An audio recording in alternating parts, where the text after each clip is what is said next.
When writing long-lasting shows, mangaka often introduce several new elements into the story to hype and spice things up. However, this often results in favorism on the writer's part, which could be intentional or unintentional, to the new or sometimes the old stuff. This leads to many aspects of a show to not fully reach their potential, and well, Blue Lock is no exception, with many fan-favorite characters getting the sideline treatment to further advance the Yoichi story. And in today's video we will explore some of the most wasted potential characters as well as implemented systems in Blue Lock.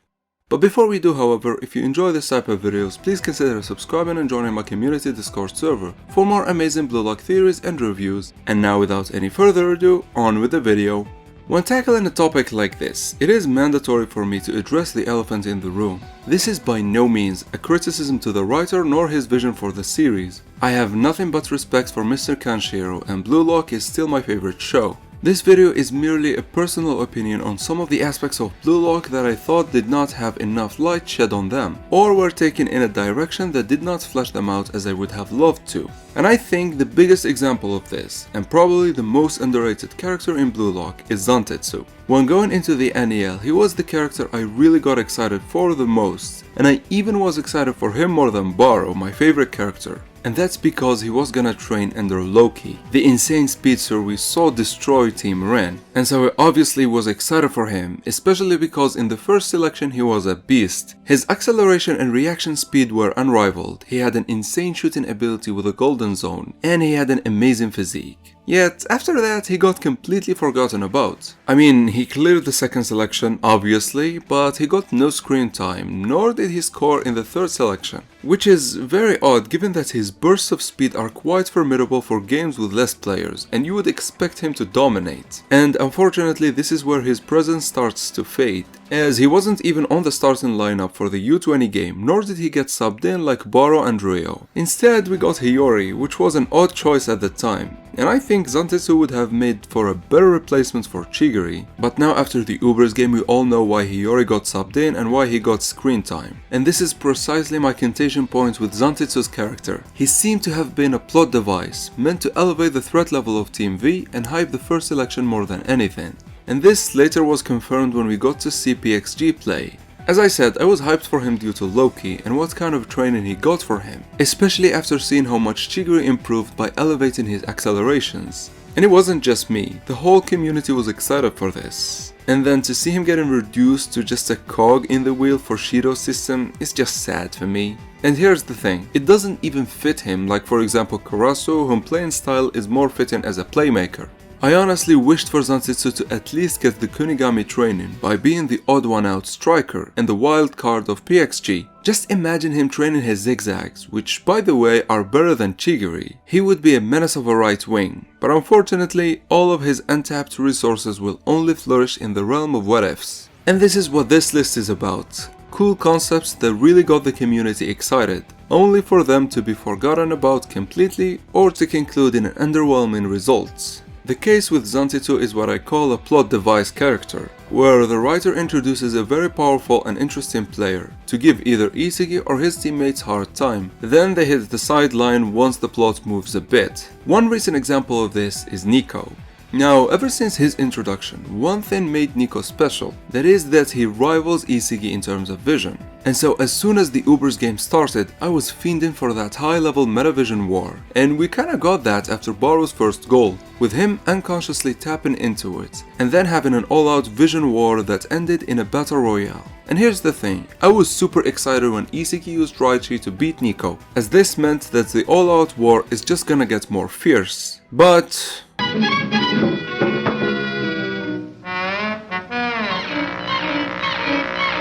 he just lost to Isagi and faded away in the background, as if he was never a defender. All of his feats that came after this were from his forward midfielder role that he shared with Lorenzo. And the vision war was delegated to Aiko, who had far better showing. It seems like the writer completely forgot about Niko and his eyes, which is the definition of underwhelming. And even after Hiyori joined the battle, Niko's vision and defending got reduced to nothingness. The guy went from knowing how to target players off the ball and cut them off to another Uber's fodder who can't even stop a dribble. It felt like the writer did not care about Niko anymore and simply threw him to the sideline. And speaking of characters getting thrown to the sideline, I want to introduce another type of set characters, which are character concepts. So what do I mean by this? Well, remember the assassin and the ninja? That was such a cool concept and really made the third selection interesting, only for them to fade and be reduced to regular players come the U20 game. Granted, Otoya regained his status in the N.E.L by being the perfect shadow for the striker, which is really amazing to see since it really fits with his skill set. So it wasn't a complete waste and he got saved.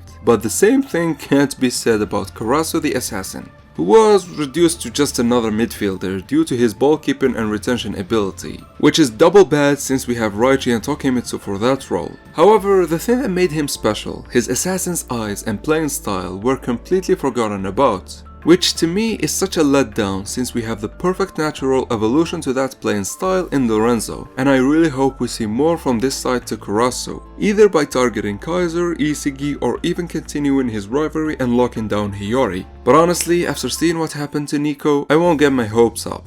Now, if we want to talk about the best character concept, then there is nothing more interesting than the fallen hero Kunigami. Not only was he an amazing player who found out that he doesn't have enough talent, but also all of his world came crumbling at the feet of Shido. For a very cheerful and a nice guy, this was the ultimate slap on the face. However, things turned very interesting with this panel, as we see Kunigami with tears in his eyes walk down the aisle to the wildcard training. And it even got more interesting, seeing what the wildcard training was all about and the hell it brought upon the participants. And then witnessing Kunigami emerging as the victor, looking like an absolute beast. This was just an amazing turn of event, and got us really excited for what this Kunigami is capable of.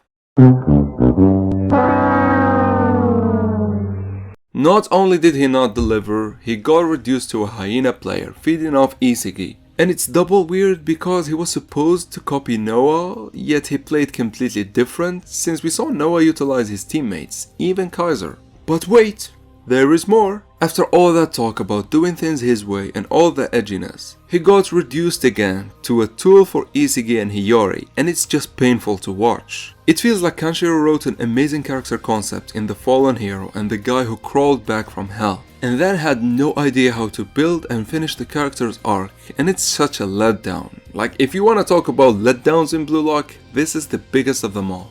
But alright, you know what's worse than unfinished character concept? Well, an interesting character concept that is unexplored.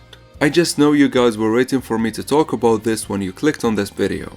These characters with the very eye-catchy designs who made it through the second selection and then got the ghost treatment. So after the second selection ended, we got a taste to 9 characters that we have seen nothing from despite the intrigue and the hype from the community. And even though I want to talk about them all to the heat death of the universe, and trust me I could, I will single 4 of them which I think at least should have gotten the spotlight. Now Haiji and Indoji are mainly included due to their designs, in addition to Akira looking like the leader of Team Nanase, and Haiji catching our eye since episode 1, and I really was looking forward to see what they can do. But as we all know, they did nothing in the third selection and did not even get to play in the U20 game. However, when the N.E.L was introduced, I got excited that we might see them play since there are a lot of teams. But now with the league coming into an end, all hope is lost for them unfortunately. And in the same vein, we have the most mysterious character in Blue Lock, and while I can understand why the other 2 got the sideline, since there are only 11 spots in a team, there is no excuse for Nishioka. I mean, the guy is known as Omar is Messi, which is bound to get us intrigued. It just doesn't make sense for me, why didn't he get explored? If we look at the way Messi plays in real life, his weapons are his broken dribbles and cuts. And a character rivaling Bachura in dribbling would have been amazing, kinda like Zantetsu was for Chigiri and Tokimitsu for Kunigami. But again, the writer missed the ball with this one completely, and as it stands, Nishioka is sitting at a 3 million bid, which is beyond helpless at this point. And it's just sad to see such an intriguing character goes to waste like this. But the final wasted character we have is Hiraji Reiji, who we actually got to see in the Nage spin-off, and funny enough, instead of satisfying us with his performance, all he did was make me wonder what the hell happened. The guy has an amazing trapping ability, Certainly not on the level of Nagi, but good enough. However, he has a much better ego that is far more consistent than Nagi, so surely he should have done better than the 9 million bidden he's sitting on. But unfortunately, he was just a character that is meant to advance Nagi, Baro, and Chigure's character developments. Which is fine, I guess, but I can't help but feel sad and disappointed due to how much potential his fortune-telling persona had, especially against Noah and Isagi's rational play. But as most of the stories we explored today, they are all only alive in the realm of what-ifs and nothing more. But you know what's interesting? Some characters might get the spotlight and even have an insane development, backstory, and character arc, and still not hit their full potential. And since this isn't a complete waste, I'm going to only cover one player from this category, and the player I chose is Michael Kaiser. I know, it seems weird, like Kaiser is the main antagonist of the N.E.L. But hear me out. Remember Kaiser's introduction? Remember the hype he carried, and remember how far we thought he would be? He was introduced as the new Gen 11 striker, so we automatically assumed he should be far better than Sai, who failed to become one. But if you have seen my new Gen 11 matchups, Kaiser is the worst out of the three. And hell, even Rin, Baro, and Isagi are at his throat. And I can't help but feel it's too early for that. They shouldn't be at his level. They should be at the level of the other members. Like, he didn't do what we thought he would, which is dominate the N.E.L. And actually, this extends to another issue and another wasted potential. This time not regarding a character, but a whole arc. I'm talking about the Neo-Egoist League. So, coming from the best arc in Blue Lock, the U20 game, the stakes have never been higher, and the hype is through the roof. And then we got introduced to this amazing system that is the N.E.L. So you already know the writer carried the hype. And here's the thing, the arc was super fun and intense with some of the most hype and impactful scenes and goals. And the high level really pushed the Blue Lockers into new heights. And honestly, I'm such a fan of the arc. So where is the issue and where is the wasted potential? Well, by the time the Ubers game concluded, Isagi, Baro, and Rin are all on the new Gen 11 level. Hell, even Hiyori, Aiku, and Shido are up there. Which is a problem, since the new Gen 11 are peak U20 football, and if the Blue Lockers are on their level, the other U20 players can't keep up. And we clearly see this happening where the other players got reduced to fodders that can't even keep up nor understand what's happening most of the time. This worked for the first selection as those were nobodies, however these are supposed to be the best clubs in the world.